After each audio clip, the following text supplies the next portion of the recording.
So I will share my screen, class. Can you see in your screen, class? Yes po, attorney. Yes, attorney.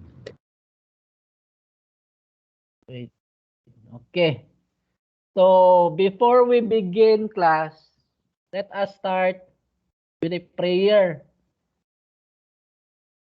Psalm 23. The Lord is my shepherd, I shall not want. He makes me lie down in green pastures. He leads me beside still waters. He restores my soul. He leads me in paths of righteousness for his name's sake. Even though I walk through the valley of the shadow of death, I will fear no evil, for you are with me. Your rod and your staff, they comfort me. You prepare a table before me in the presence of my enemies. You anoint my head with oil. My cup overflows. Surely, goodness and mercy shall follow me all the days of my life. I shall dwell in the house of the Lord forever. Amen. Okay. So last time class, I think it was an asynchronous activity. I gave you video lectures, right? Video lectures on death and dying. Am I correct? Kobler-Ross stages of death. Stages of grieving. Am I correct, Mr. Abdul? Yes, Doc, the 5 stages of grief. Yes, the 5 stages of grief. I think I also gave you the different declarations of Helsinki, Tokyo. The Declaration of Helsinki po, attorney. Okay. So today class, we'll just make a rundown of our PowerPoint presentation. Okay. Take note class that even if I assigned you reading materials like this one, PowerPoint, you still have to make a journal. Okay, in every activity as part of your learning experience. So I think last time I also assigned this to you as a for advanced reading. Am I correct, Mr. Yes, Abdul? attorney. Okay. So we will just make a rundown. Okay.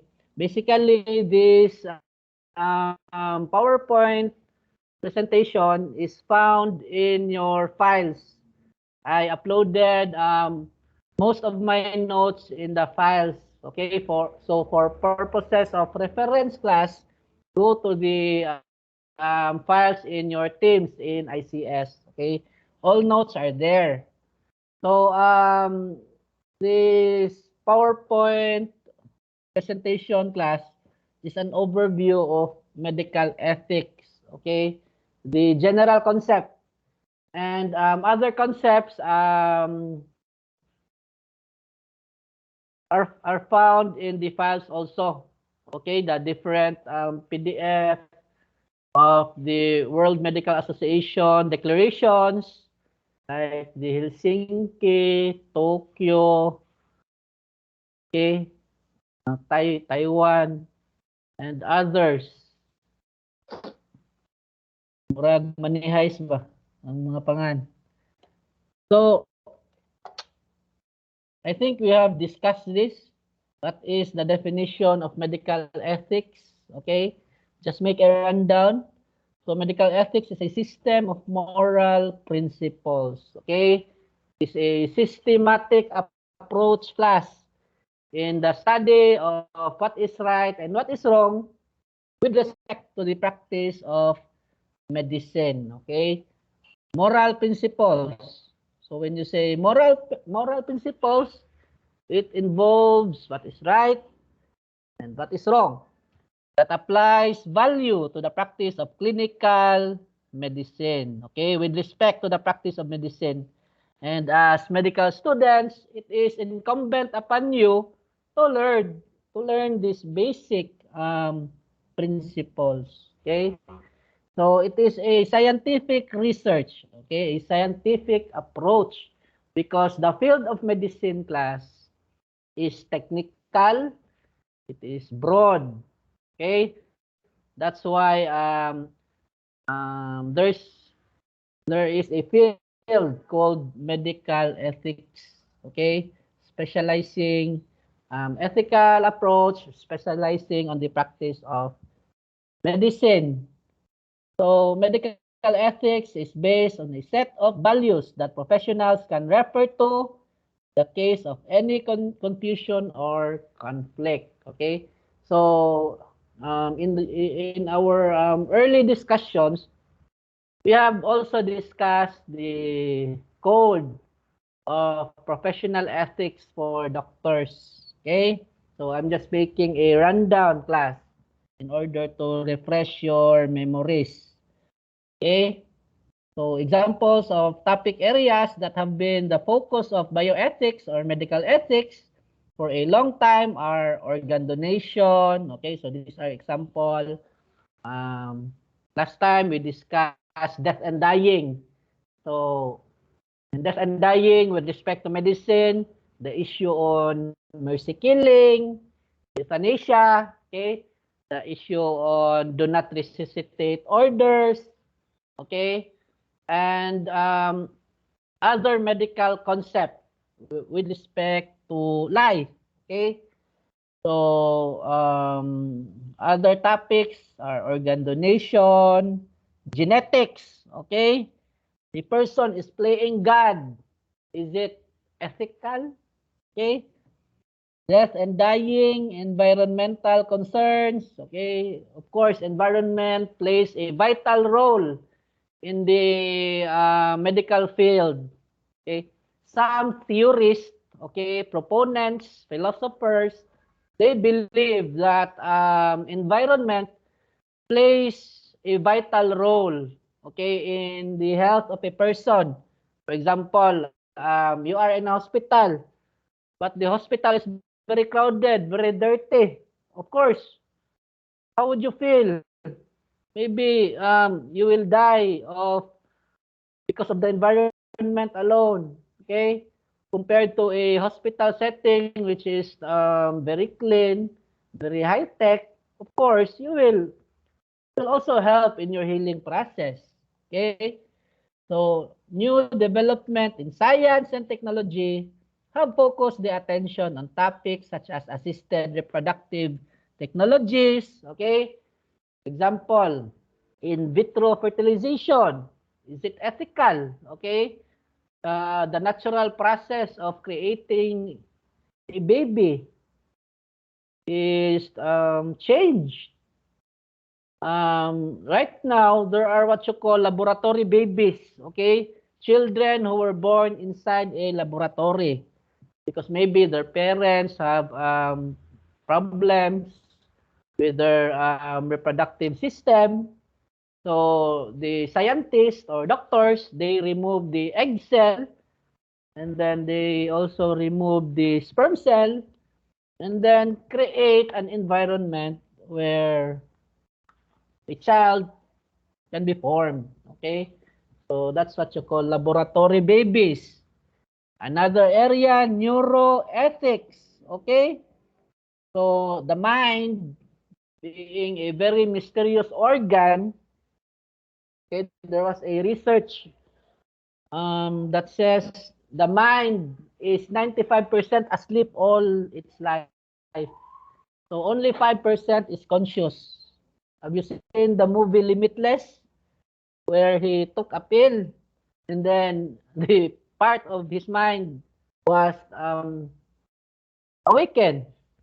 So the title Limitless, it means possibilities are endless when 100% of your mind is working. Okay?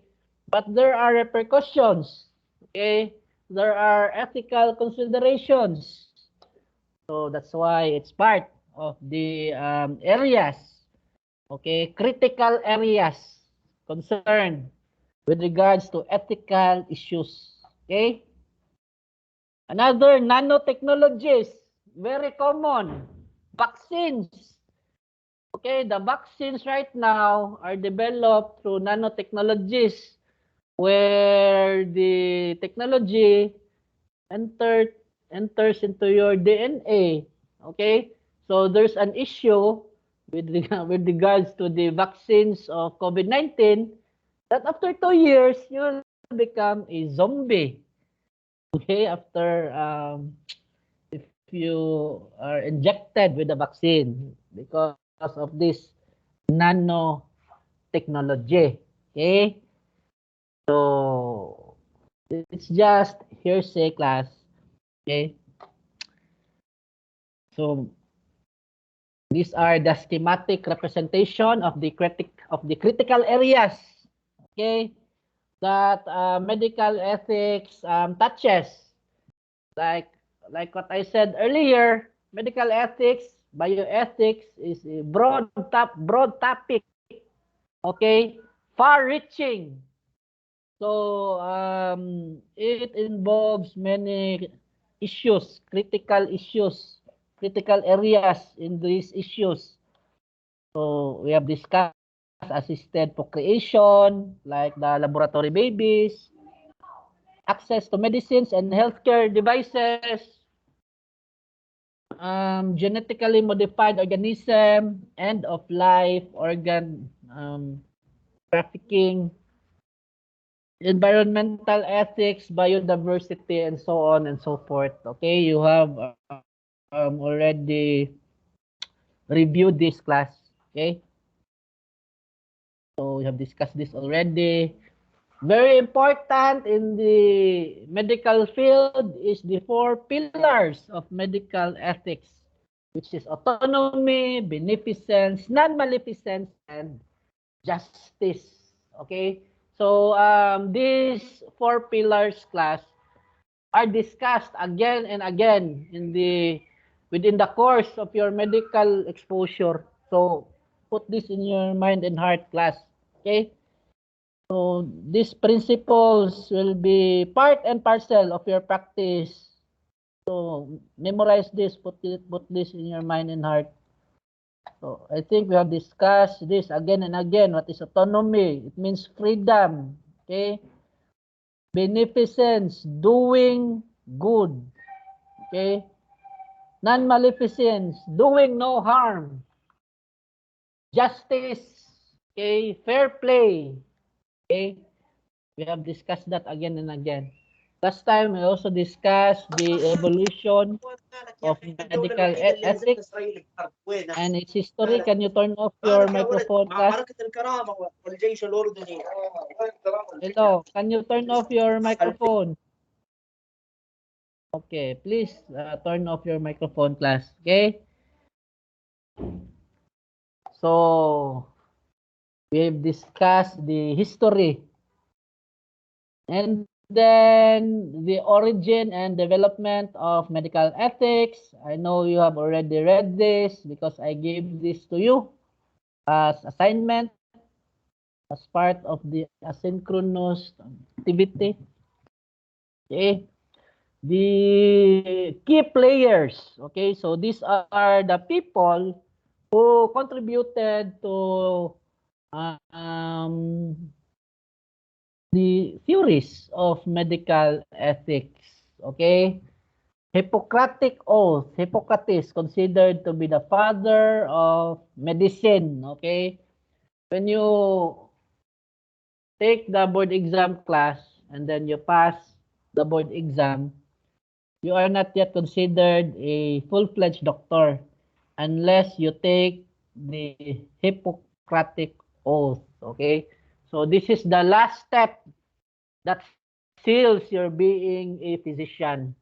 So without the Hippocratic Oath, class, you are still an ordinary person. Okay, so make sure to take the Hippocratic Oath because it is a requirement not just by law but in your profession itself. Okay, so written by the Greek physician Hippocrates. The Hippocratic Oath is a code of ethical principles for doctors and their students. The phrase first, do no harm. So, the doctrine of non-maleficence, doing no harm, is often incorrectly attributed to it. The oath was first used in a medical school graduation ceremony at the University of Wittenberg. Okay? So, although this practice died out in the early 20th century. However, class,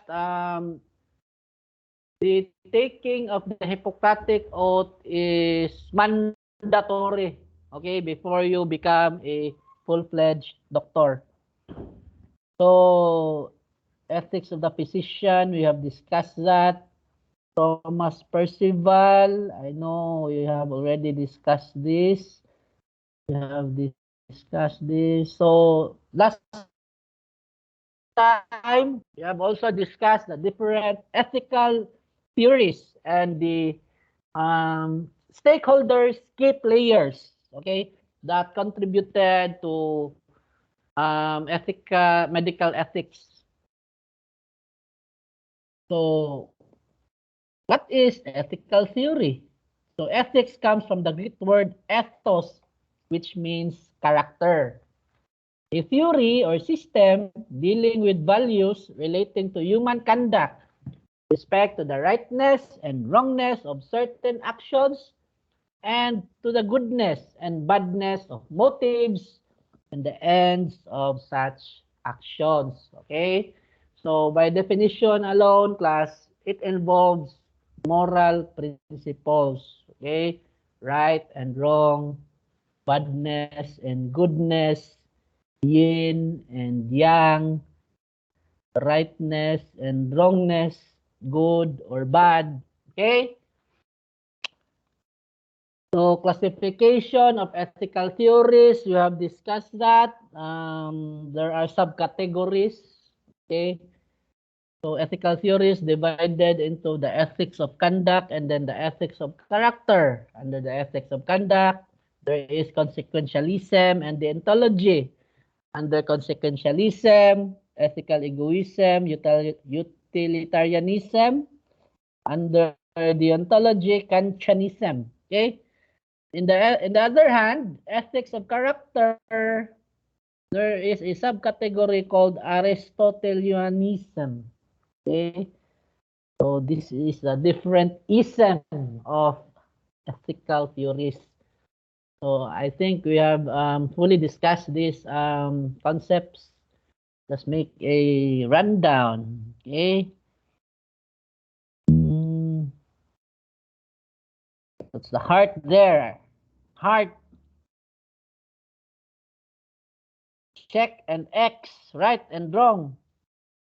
So this is Immanuel Kant, the founder of Kantianism. Okay.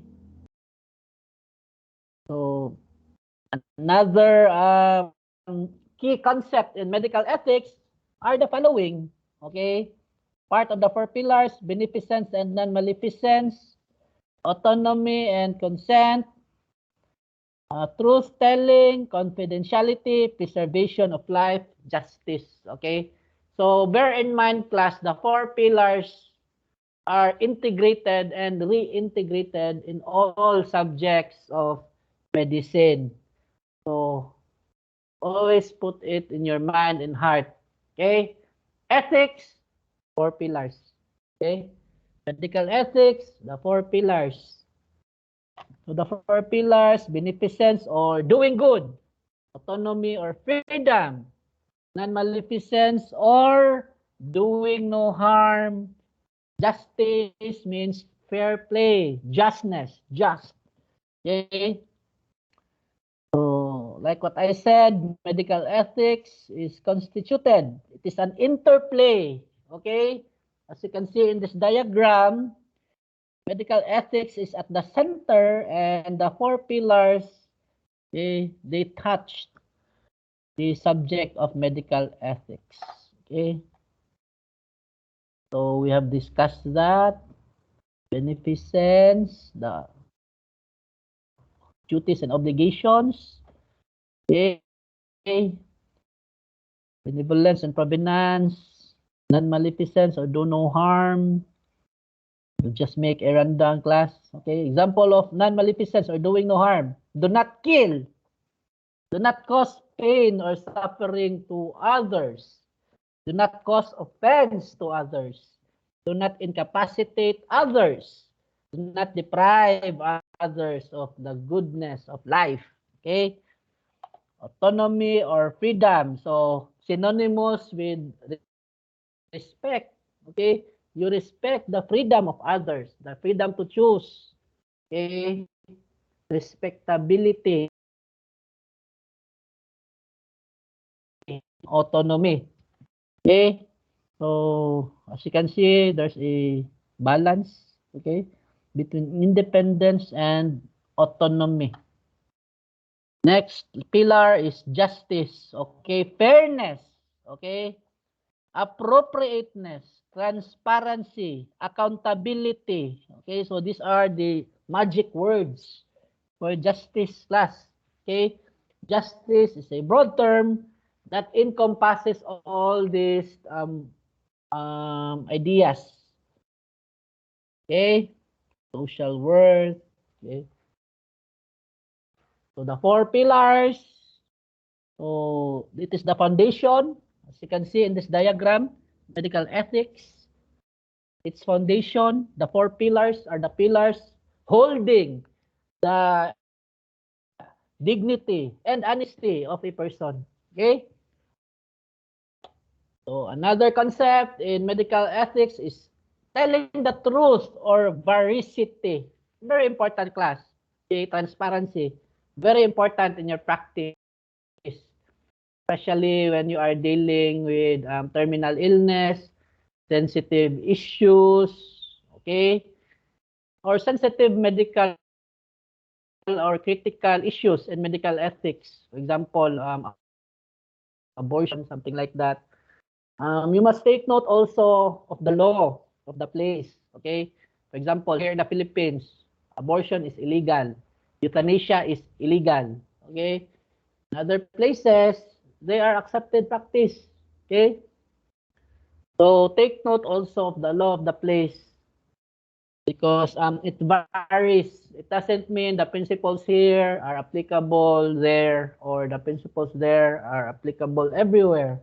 So there are always exceptions class to the general rule. Okay? So confidentiality, another delicate issue, delicate matter of medical ethics. Okay? As a doctor, you must hold in strict confidence all information that you learn from your clients. Right now, there's a data privacy law class. Okay? You are, for example, you are a doctor. Your client has, say, HIV. Okay? So, your client has HIV. And then, of course, in your doctor-patient relationship, he or she shares sensitive information. So, after that, when your client goes home, he receives a text from a pharmaceutical company of the different medication. Okay? That would help his disease. That's already a breach class of the confidentiality because you have no right to divulge information and you can be held liable of the data privacy law when that happens. Okay? Always remember autonomy. Okay? Always ask the client, can I share your information with pharmaceutical companies? There should be always consent class or else there are legal implications. You can be imprisoned, your license can be revoked, you can be suspended, okay? So, different repercussion. You can pay damages. Okay? I think data privacy, you can pay as high as 5 million for the breach of confidentiality. Okay, so this is the diagram. So it is a privileged communication. When you say privilege, it must be held in strict confidence. Okay, you cannot divulge it. So this relationship is sanctioned by law also, class. Okay? Another sensitive issue, preservation of life. Okay? Very sensitive topic because like what I said in every discussion, the right to life is the highest right. Okay? The Philippines, there are hierarchy of rights class. Right to privacy, right to livelihood, okay? Um, right freedom of speech, okay, and so on and so forth. Right to property. So this is a hierarchy class. The highest is the right to life. Okay, that's why no matter how many proponents that advocates abortion, always not allowed in the Philippines. Euthanasia, not allowed in the Philippines. Assisted suicide, not allowed in the Philippines. Because it is under the premise, class, that the right to life is the highest right. Okay? Preservation of life is the primordial consideration. Okay? So the ethical principle of preservation of life is a will to treat a patient's illness with the aim of prolonging life. So even though your patient is in a vegetative state, okay, you don't have the right to remove his or her life. Okay? Even though he is just clinging to life, you don't have the right, class. But there are practices in the medical profession which are accepted, okay, which does not connote that these acts are assisted suicide, okay? For example, do not resuscitate order. So this is not assisted suicide, class. It only means that once the patient is in arrest, okay, heart arrest, okay, or is dying, the doctors will not give medications anymore to prolong the agony, okay, to prolong the suffering of that person, okay, because unlike euthanasia where the doctor purposely injects, for example, he will inject a medication that will kill the patient and so on and so forth. So, in do not resuscitate order, it's just that you will not prolong anymore the agony of the patient. Okay? So that's why it is a critical area in medical ethics. Now, let's move on to another topic, the four-topic method. Okay? Four-topic method. Attorney, what is the four-topic method?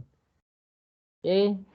So, it is a paradigm of ethical analysis. So, when you say paradigm, class, is a field of systematic approach. Okay? How you approach ethical issues, how you analyze them. Okay? So, which poses questions for a given case and is very effective in the clinical setting. Okay? Because the four topic methods involves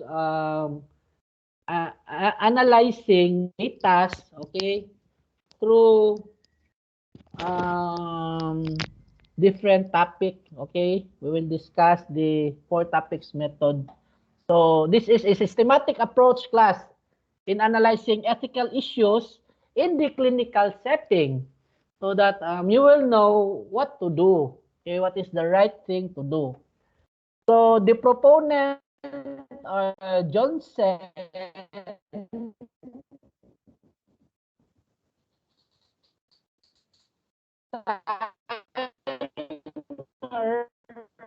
and Winslade. So they are the developer, founder of this approach. So it provides clinicians with a framework for sorting through, focusing on specific aspects of clinical ethics cases, and for connecting the circumstances of a case to their underlying ethical principles, especially to use in the management of ethical challenge cases. Example, severely born patient. Okay, so this is a scientific approach class, a systematic approach. Okay, its framework relies on the four principles in Beauchamp and Childress's biomedical ethics framework. Okay, so this is the basis also for the four topic method is the study as proposed by Beauchamp and Childress's biomedical ethics. Okay, so what are the four topics method? So the four topics method involves four principles in Beauchamp and Childress's ethics. So what are these principles? Again, the four pillars. Okay, respect for autonomy. Okay, respect for individuals' ability to make decisions or the right to self-determination.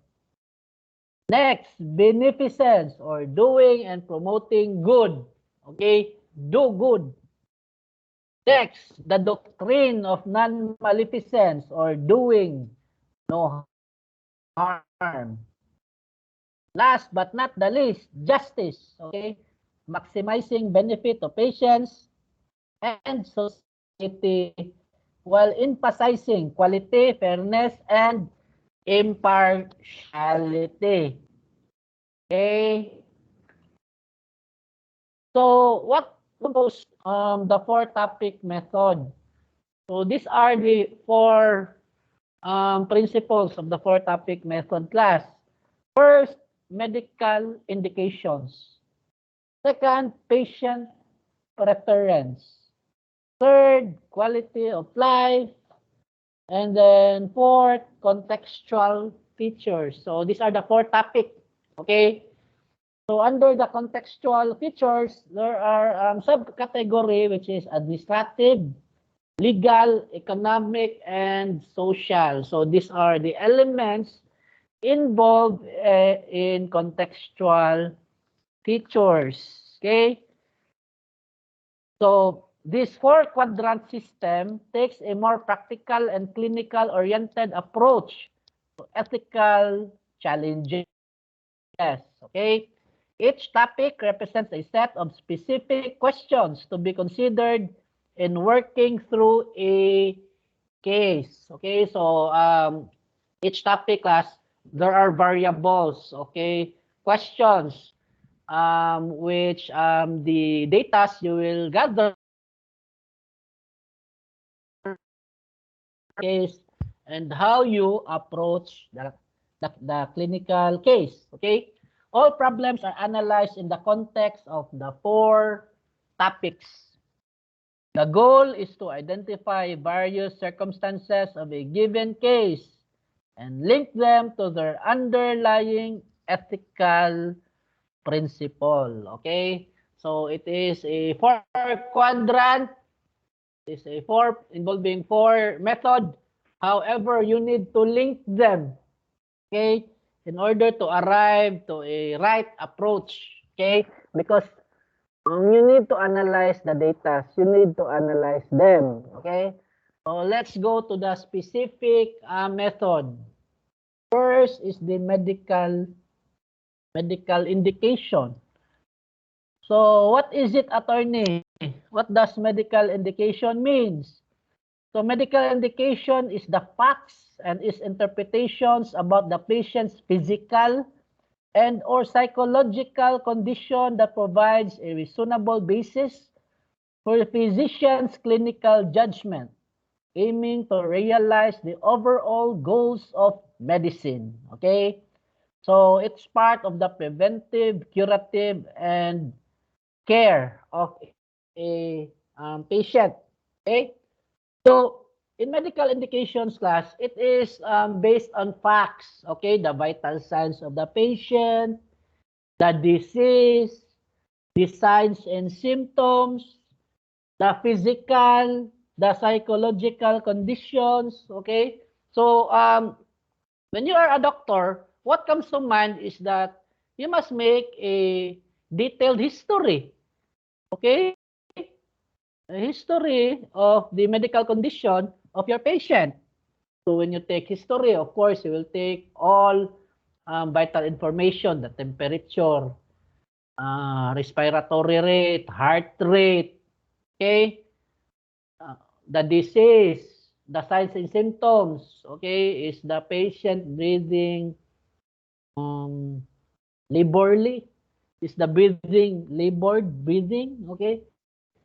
So is the patient's skin discolored, okay? The physical and psychological condition, is the patient of sound mind? Is he coherent? Okay?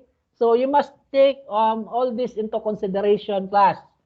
That's part of the medical indication. Okay? From the word itself, indication. It indicates the disease. Concerns the physician's clinical judgment, okay, about a patient's medical condition and about intervention that might objectively improve deficits in that condition. Okay? So, in medical indication, these are the preliminaries. Okay? You check the physical condition, the mental condition, okay? The laboratories of the patient, okay, and so on and so forth. So, medical indication, example. So, frequent urination with burning sensation. So, so this is the signs and symptoms based on your history. So, in your mind, maybe you'll think, maybe this is due to UTI or urinary tract infection. So, of course, you are already a doctor. In your practice, you also studied pharmacology. So, with experience, you will know what medications to use, okay? Or what laboratory tests to undertake, okay? So, that's medical indication class. So, a patient complains of frequent urination accompanied by a burning sensation. The physician suspects a UTI, obtains a confirmatory culture, and prescribes an antibiotic. The physician explains to the patient the nature of the condition. Wait, last. The nature of the condition to the patient and the reason for prescribing the medication. The patient obtains the prescription, takes the medication, and is cured of the infection. Okay? So this is an example of medical indication. Okay? So because of your intervention, patient is happy, and of course, even if you have prescribed medication or treatment, you still have to make follow-up check-up, okay, in order to monitor if there is if your treatment modality is effective, okay? So the physician explains to the patient the nature of the condition and the reason for prescribing the medication. The patient obtains prescription and so on and so forth. So this case demonstrates bioethical principles necessary for ethical medical care. Okay? So you explain to the patient that's the importance of health teaching. So that's part of justice. Okay? Can you see the 4 pillars, class? Autonomy, if the patient suggests treatment modality, you consider it because it's part of freedom. Okay? You're prescribing and treating the patient, part of beneficence. Doing good. You're prescribing the correct medication is part of non-maleficence, doing no harm. Okay? For example, the patient, in this case, suffering UTI, and then the doctor prescribe antibiotic. Of course, that is doing good. That is part of beneficence. What if you are a lousy doctor, okay? Instead of giving antibiotic, you give Combantrin. You know what's Combantrin, class? Nang sa mga kuan ba? Sa mga bata, kigwa ba? Tawagan na. Worms, okay? Treatment for worms.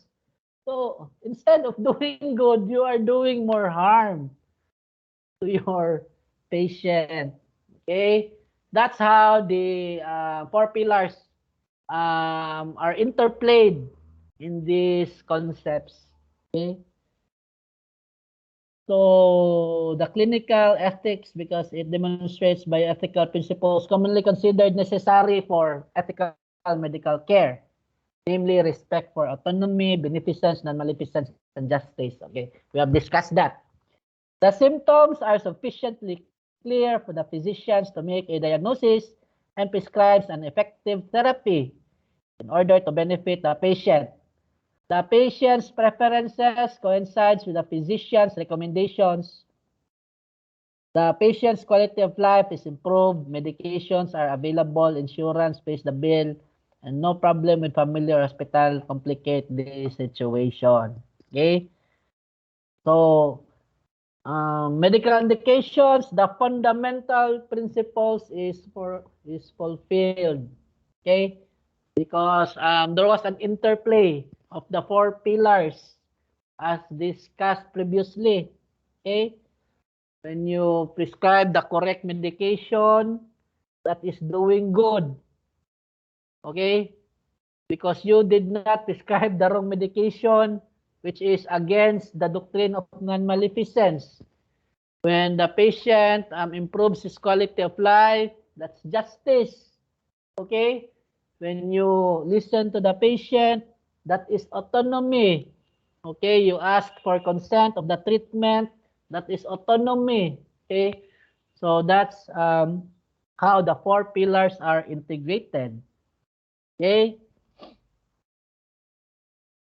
Now, let's go to another method, which is the patient preferences. Okay? By the word itself, patient preference. Okay? By virtue of the decision, by virtue of the preference of the patient. So, what comes to mind is autonomy. Okay? Freedom. Because you respect the decision of the patient. Okay? Some doctors are very arrogant. Okay? I know. Listen to me. I'm the doctor. That's not how it should be, class. Okay? When you become a doctor, you should be a listener. Not just listen to your patient, listen to the disease, listen to the responses of the body to the medication. Alam mo ubang doktor nga bookish silanat paracetamol ra na. Okay? Nawala kay bao sa ang in your study of pharmacokinetics or pharmacology, there are always side effects. Okay? Remember, especially incompetent doctors, kung ano na, paracetamol. Yeah. One effect of paracetamol is it is hepatotoxic. It is dangerous to the liver. What if your patient has end-stage, example, liver disease? Okay? Useless. Instead, paracetamol of helping the body, it will be toxic to the body. Okay? So, experience class will always teach you. Do not just rely on your books. It's very important to rely on books, especially on scientific approaches. But experience will teach you that what is essential is how the patient respond. Okay? Human responses. Do not rely too much on your knowledge. Okay? It is a skill. That's why in the practice of medicine, you need to improve the three facets of your personality. Skill, knowledge, and attitude. Okay? Put that in your mind and heart, class.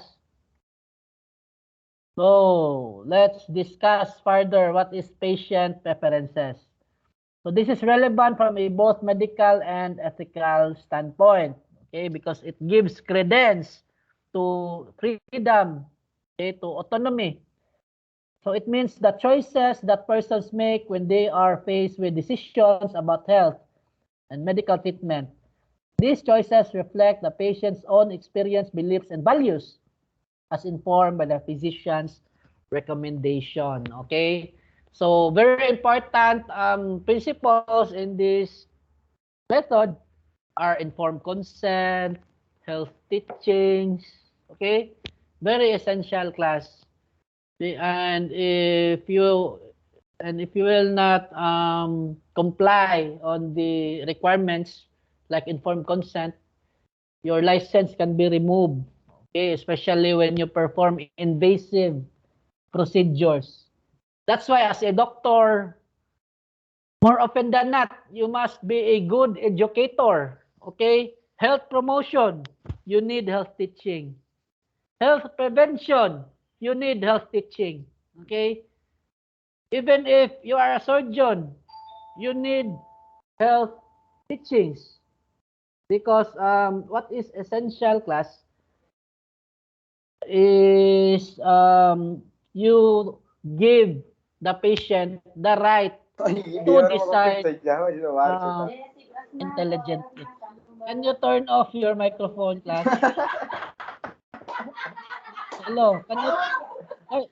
Why are you laughing? What's funny? Okay, thank you. Please turn off your microphone because there are observers. We have observers. They are just observing us. Okay? So, let me continue. Health teachings is important in order to give the patient an opportunity to decide intelligently. Okay? Because of the doctrine of autonomy, freedom to decide. Okay? That's why as a doctor, you must be very knowledgeable in your field. Okay? Respect. So, attitude is important. Um, knowledge, attitude, skill. Okay? Skill also is important, especially when performing your, for example, you're a surgeon. The patient already gave his informed consent. So you are not undergoing the operation. So skill is important. So always improve your skill, your knowledge, and your attitude, class, when you become doctors. Everyday, class, it's not a one time, big time. Okay? Every day is always a new day. It's always there's always challenges every day. Even if, for example, you are a surgeon and you've been doing circumcision, you are master na kagtuli ba, circumcision. Every day it's a challenge because every patient is a new patient, every patient is different. Okay? So, for example, you are a master surgeon, major in circumcision. Okay? So you still improve your skill, your knowledge, your attitude every day for the rest of your life. Okay? Because it is a commitment to your patient.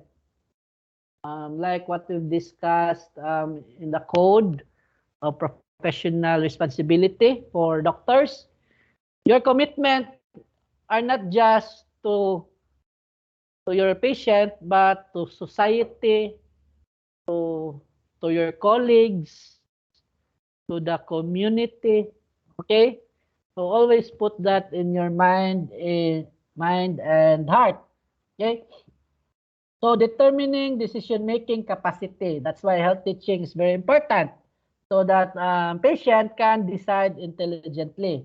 Poses a unique challenge in the acute born. Okay? So a specific example for this is patients with burns. Okay? So if the patient has decision-making capacity, His or her preferences should be respected and should guide the medical care. The patient does not have decision-making capacity. The patient's presumed wishes or best interest as conveyed by a surrogate serve as the guide. Okay?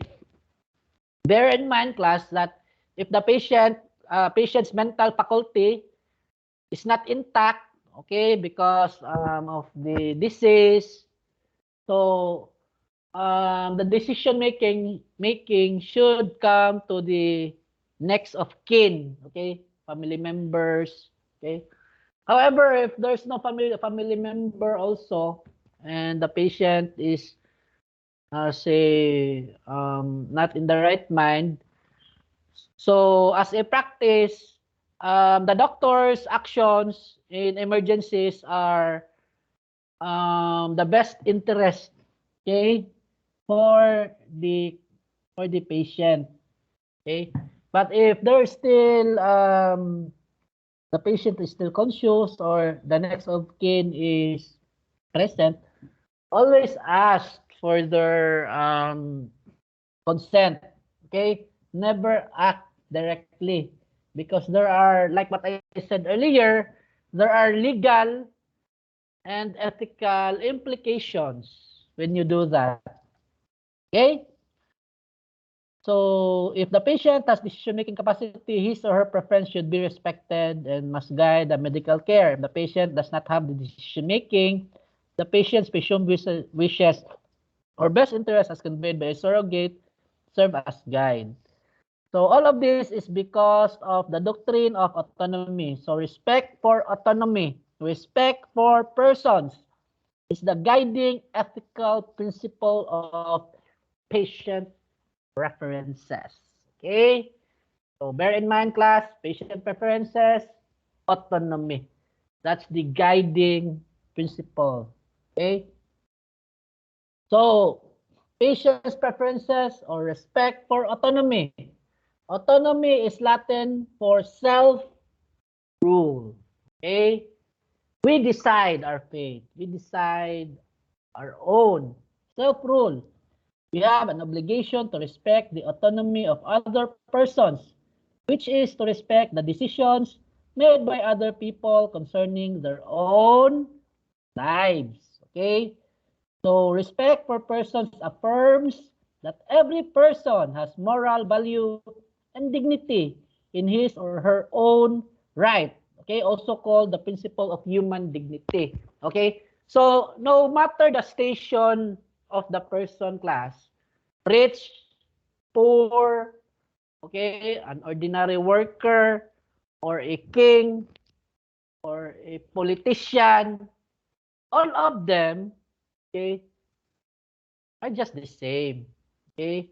Whether you are a king or a pauper, if you have the disease, of course, human responses, human experience will tell you, especially when you are at the brink of death, that you will fear the unknown. Okay? Fear of the unknown is very basic, class. Whether you are the richest person in the world, the poorest person in the world, the youngest, the oldest, the smartest, okay? Women, male, female, LGBT, okay? Human responses are all the same. We fear the unknown, okay? That's very basic. So that's why autonomy is inculcated, integrated in these concepts, okay? Respect for human dignity. Remember, we discussed that last time. Respect for human dignity, compassionate service, okay? The different concepts, co-responsibility with others, solidarity, simplicity, commitment to excellence, social commitment, okay? We have discussed that even at the start of our meeting, class, okay? So it gives us a negative duty not to interfere with the decisions of competent adults, and a positive duty to empower others for whom we're responsible. Okay? So as doctors class, you must not impose your will to the patients. They have the right to choose. They are adults, okay? They have the freedom. It's part of the 4 pillars, okay? So one implication of respect for a person is a respect for personal autonomy. That is acknowledging the moral right of every individual who choose and follow his or own plan of life and actions. Okay? So respect the individual in its entirety. Okay? Do not respect him because he is rich, he is a politician, he is a well-off person. That's not how you gain respect. Okay? You respect the individual because as an individual, okay, we need to respect all persons living. That's part of your ethics. That's part of your duty and responsibility as doctors. Okay? Remember in the code of your professional responsibility, respect for human dignity is the first topic. Okay? So revisit time and again, class, revisit your code of ethical considerations for doctors. Okay? Read it again and again and again.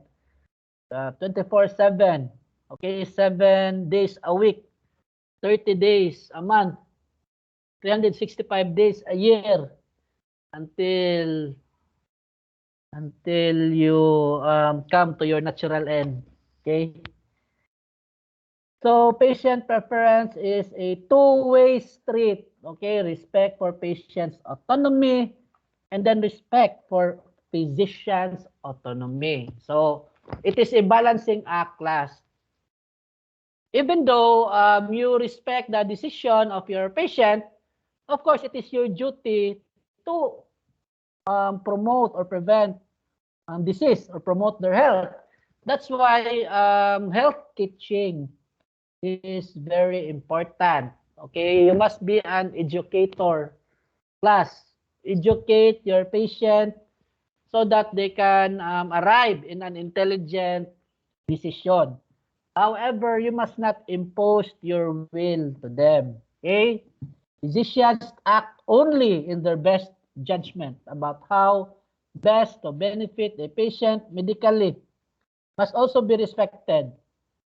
Also must be confident that medical interventions are acceptable to the patient. Physicians should never ignore or override the preferences of patients. Physicians' judgment about how to benefit their patients should include the values of the patients themselves. Patients have the right to accept or reject physicians' recommendations. Okay? So as physicians, your expertise, your knowledge is just recommendatory. Okay?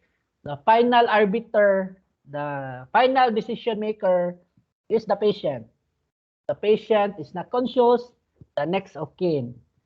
The next of kin is not there. Okay? You apply your judgment because it is considered in law that it is for the best interest of the client, okay, or the patient. So another approach is the respect for physician's autonomy. So patient does not have the right to demand inappropriate treatment. Of course, you are a master in circumcision. Okay? That's your expertise, circumcision. But the patient wants to remove his entire sexual organ because he wants to change from male to female. So, in the medical field, that is not allowed. It is abhorred. Okay? Patient does not have the right to demand inappropriate treatment or that a physician must not accede to any and every request of a patient if it conflicts with a physician's best judgment. Okay? So, just tell the patient, I am an expert in the world. I am an expert in circumcision. Okay? I'm not the authority in sexual transplantation or sex change.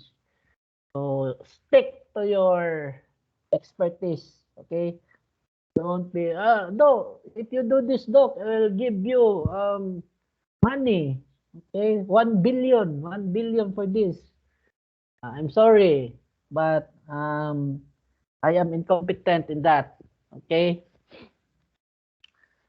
Next method, the quality of life.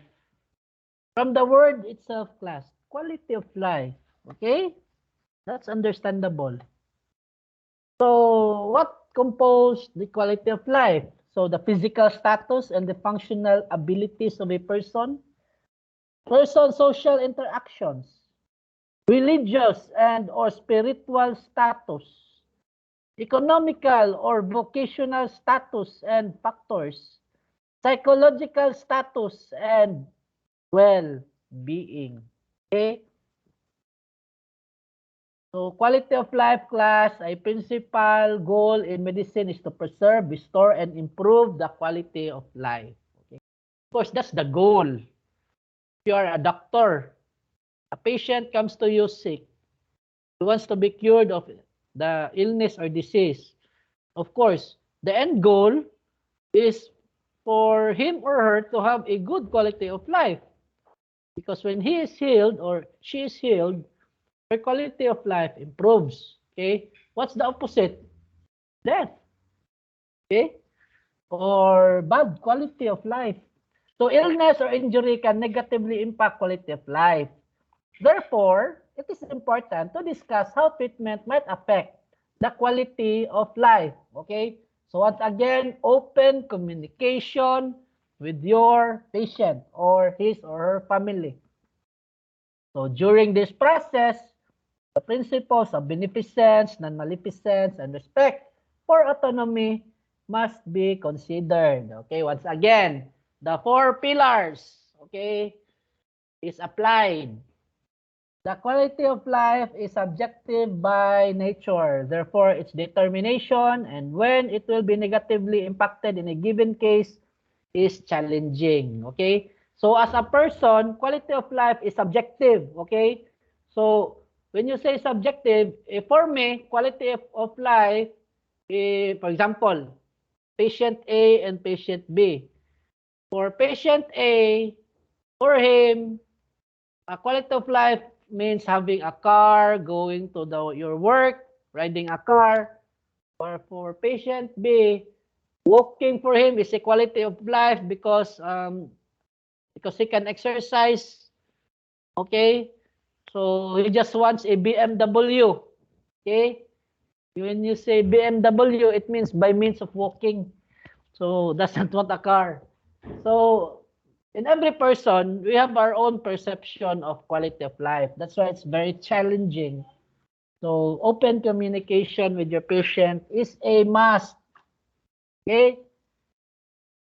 So questions that can be considered. What are the prospects with or without treatment for a return to normal life? So these are the questions that you will ask your patients so that you can determine on how to handle your case. Okay? So what physical, mental, social deficits is the patient's likely to experience if treatment succeeds? So are there biases that might prejudice the provider's evaluation of the patient's quality of life?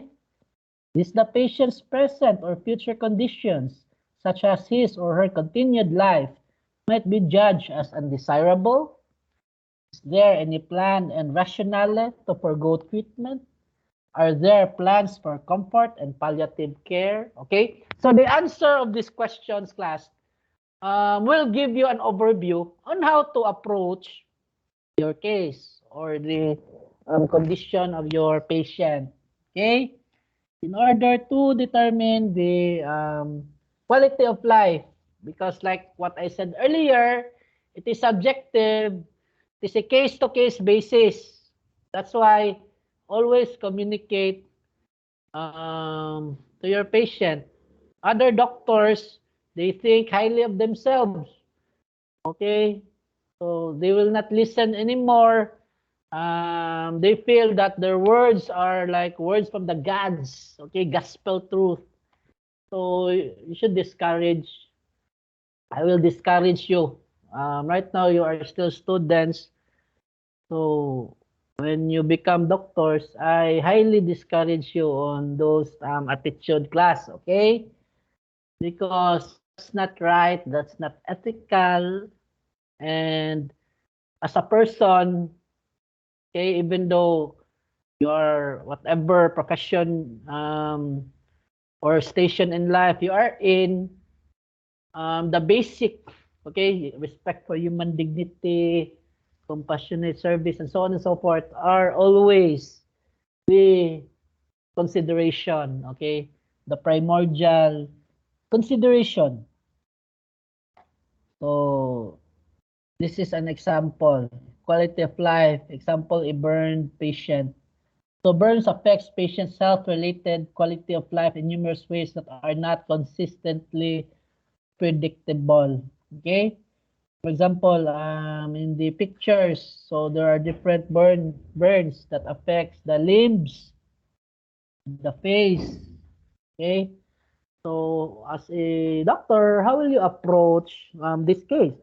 Okay?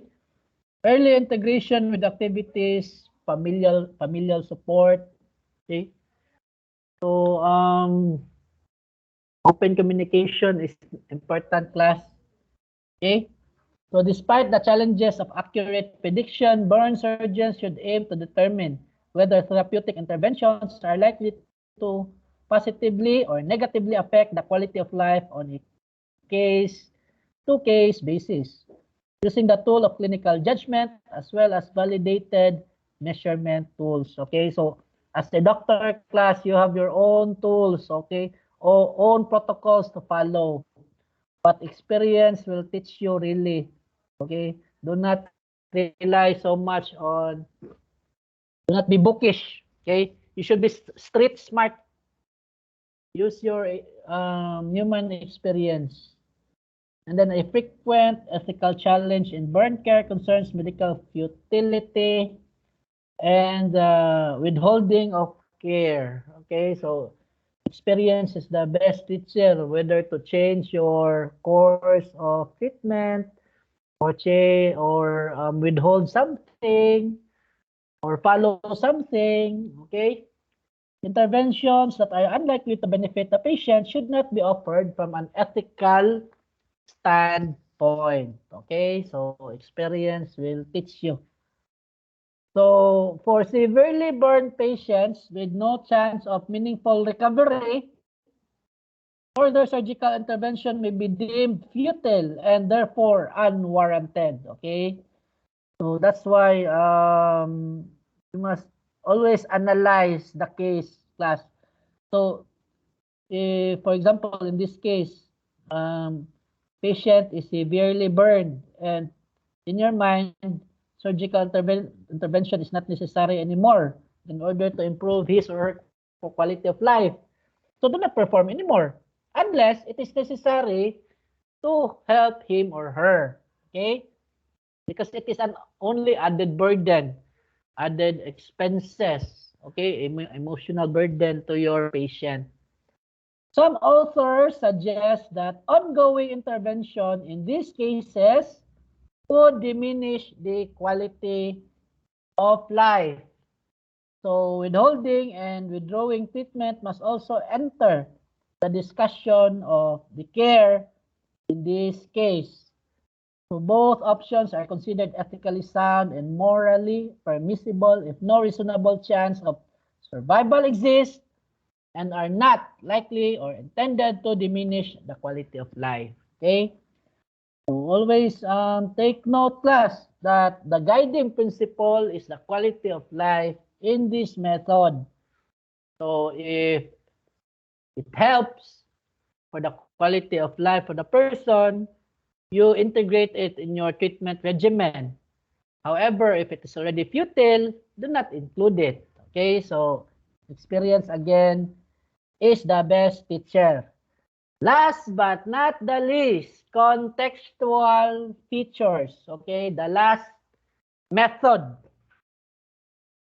Attorney, what is contextual features? Can you explain further, attorney?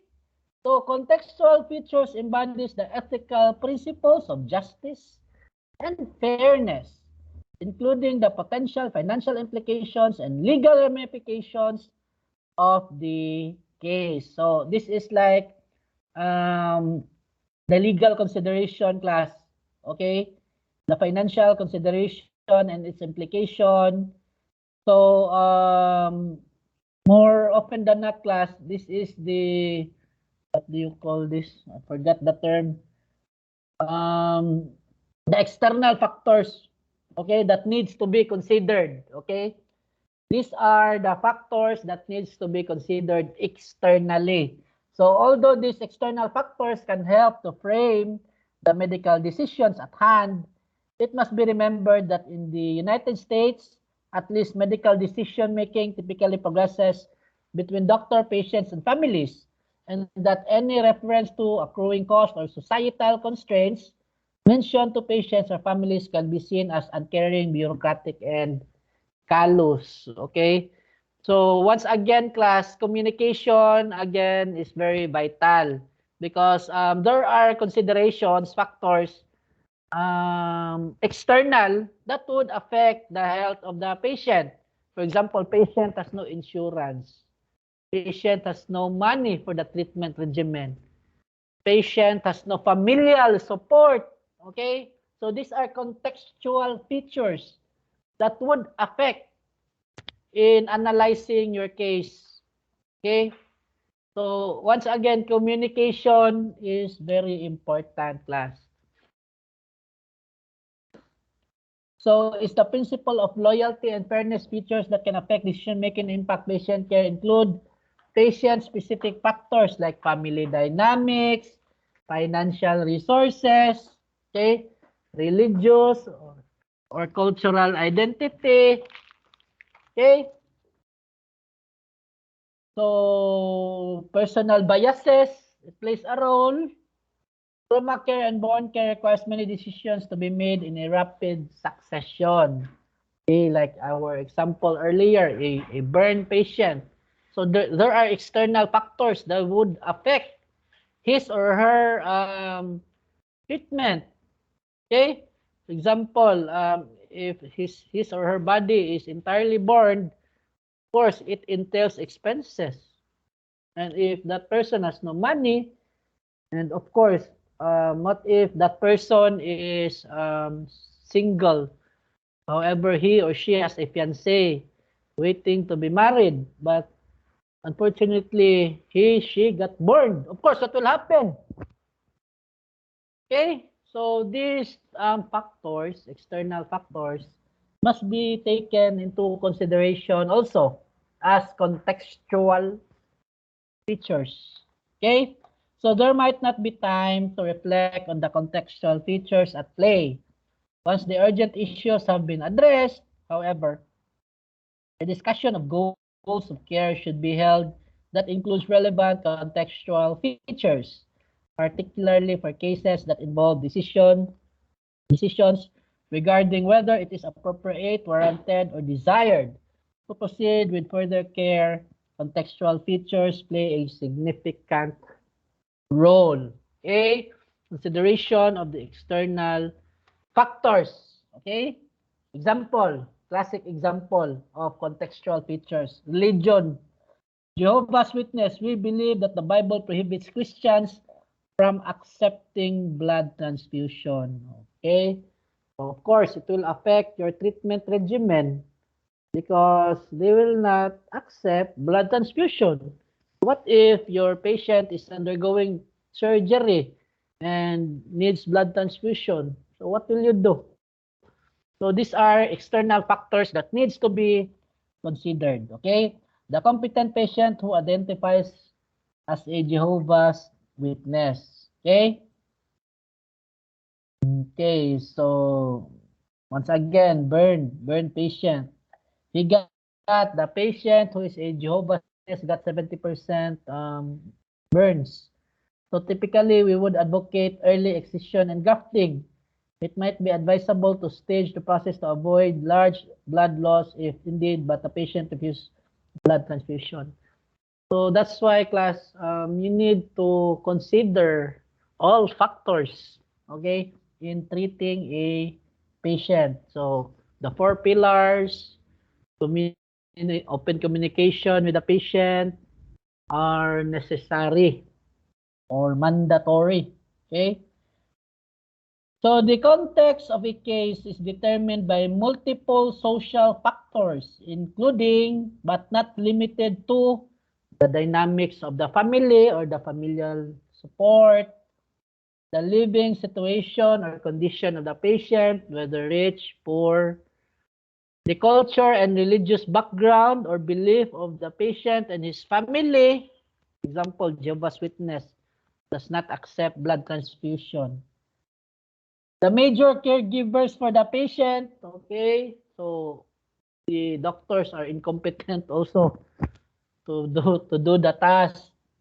How the various medical choices will affect the caregiver's ability to provide care. So these are external factors that needs to be considered. So it begs the question, what are the questions that you need to ask in order to determine the contextual features?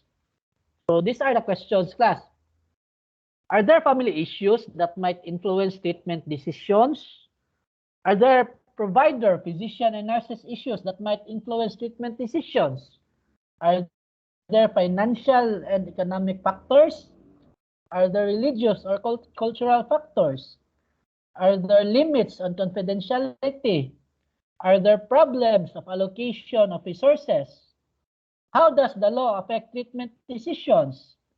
Is clinical research or teaching involved? Is there any conflict of interest on the part of the providers or the institution? Okay, so these are the questions that you need to consider. Okay, so in this picture, you can see the external factors class, okay, like the family support, maybe due to the age, the person might die easily, or due to the age, the vital organs are already affected. Okay. So example, an elderly man who has been on renal dialysis for many years is now unsure about wanting life-sustaining dialysis, but continues treatment because he feels this is what his family wants. The patient is wheelchair-bound, frail, and in pain. He has told his doctors he hopes to die in his sleep. What should the doctor do? Okay? So, these are the situations, class. You need to take into consideration all factors. So, in this situation, one factor, if this situation happens in the Philippines, one factor is our law. It's illegal for euthanasia. Okay? So that's the external factor that you need to consider also. So considering contextual features. So some of his family members evoke the religious view of the sacredness of life to try to convince him to fight on. Okay, familial support. His son, the major caregiver, senses that he is ready for death and no longer wants him to continue attending dialysis. So it is legally permissible to discontinue the dialysis. Okay. So it is a balancing act, class, that needs to be analyzed. Okay. So finally, a bit of physician self-reflection is key when addressing the context of a case. For example, are there provider issues that might influence treatment decisions or conflicts of interest on part of the physician or the hospital? Hospitals are motivated by throughput, the idea that patients enter and depart as quickly as possible, given that Medicare pay a flat fee based on the diagnosis, not by the accrual of charges, fee, or services. So similarly, under managed care arrangements, some physicians are incentivized to minimize service provision, limiting hospital admissions, or costly chronic procedures such as dialysis can improve the performance of the physician. In strictly economic terms, the decision to pursue hospice care would be seen as cost saving. Okay? So upon deliberation of those factors, so you came up with the idea that dialysis is useless anymore. It will only be a financial burden to the family since the patient has decided. So maybe hospice care is advisable. You will advise that the patient. That's applicable outside the country class. But in the Philippines, I don't know if there are hospice facility here. Okay? But for purposes of this example, after analyzing the factors, then you can give your judgment, your medical judgment to the family. Okay? So in summary, class, the 4 topics approach helps to highlight areas of controversy and to clarify the principles underlying the circumstance of a clinical ethics case. Okay? So the 4 topics method class will help you analyze on how to come to a better judgment. Okay? Which in turn helps guide discussions among care team members, patients, and families toward achieving a resolution that respects the patient's values and preferences. Arranging case information using the 4 topics model is useful not only for ethically challenging cases, but for any clinical encounter.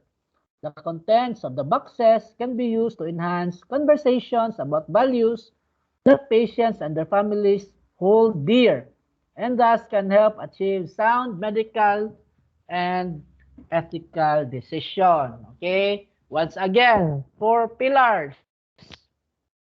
Autonomy. Purpose of the 4 topics method is to give your patient an intelligent decision-making capacity. Okay? While respecting their right, okay, giving, doing them no harm, doing them good, okay, which is fair. So once again, the 4 pillars are at play. Okay? So in summary class, once again, under medical indications, the doctrine of beneficence and non-maleficence are highlighted. Okay? Beneficence, doing good, non-maleficence, doing no harm. So, the following questions can be used. What is the patient's medical problem? Its history, its diagnosis, prognosis. Next, is the problem acute, chronic, critical, emergent, or reversible? Next, what are the goals of treatment? Next, what are the probabilities of success? Next, what are the plans in case of therapeutic failure? And then in sum, how can this patient be benefited by the medical and nursing care, and how can harm be avoided? Okay, so the doctrine of beneficence and non-maleficence is at play in medical indications. So in patient's preference, respect for patient autonomy. So once again, the following questions can be used. Is the patient mentally capable and legally competent? Is there evidence of capacity? Of course, the patient will give his decision. If competent, what is the patient stating about preferences for treatment? Has the patient been informed of the benefits, the risks, and the patient fully understood this information and has given his consent? Okay, that's why doctor must be educators, okay, health teachings, because informed consent is necessary. If incapacitated, who is the appropriate surrogate? Is the surrogate using appropriate standard for decision making? Must the patient express prior preferences, okay, like advance directives? We have discussed that before, class. Is the patient unwilling or unable to cooperate with the medical treatment? And if so, why? In sum, is the patient's right to choose being respected to the extent possible in ethics and in law? Okay, so by the word itself, class, patient preference, so it connotates respect for human autonomy. Oh, wait. Next, quality of life. So beneficence, non-maleficence, and respect for patient autonomy. So these are the interplay of these principles of the four pillars. So it begs the question, what are the prospects with or without treatment for a return to normal life? Okay. Next, what physical, mental, social deficits is the patient likely to experience if treatment succeeds? Next, are there biases that might prejudice the provider's evaluation of the patient's quality of life?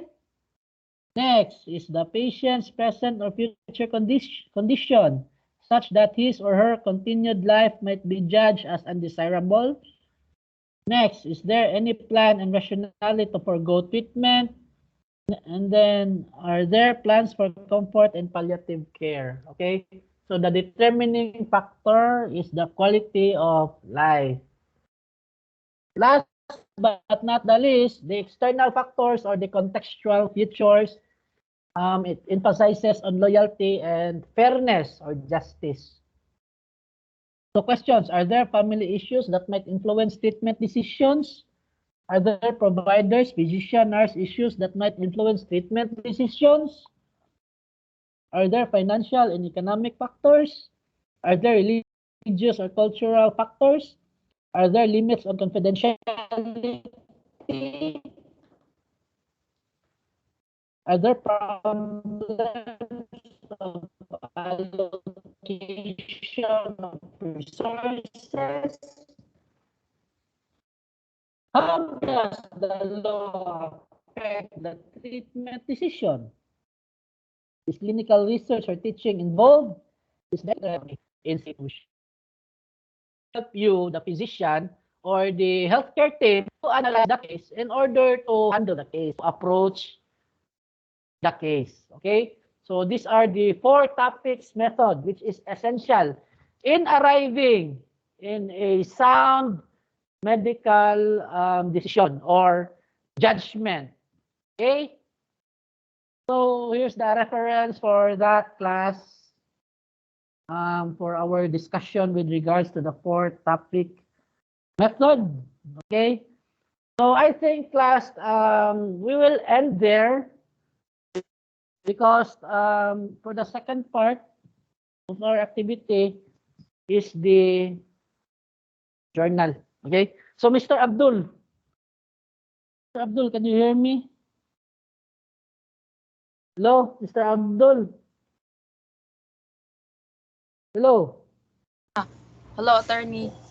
Attorney, he prayed for Can a you hear while. me, class? Yes, Yes, attorney, we can attorney. hear you. Yes po, attorney. Si Okay.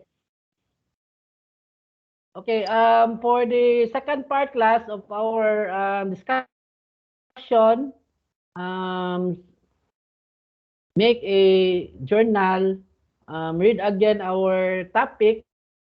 The the PowerPoint is found in the files. Okay, so our schedule is from 10:30 to 12:30. So for the remaining of the time, um, finish your journals. Do not worry with your deadline. Okay, I'll give you ample time to finish everything. So far, class, did you understand our topic? Yes po, attorney. Yes, attorney. So, so was the Yes topic po. helpful in your pursuit for being a doctor?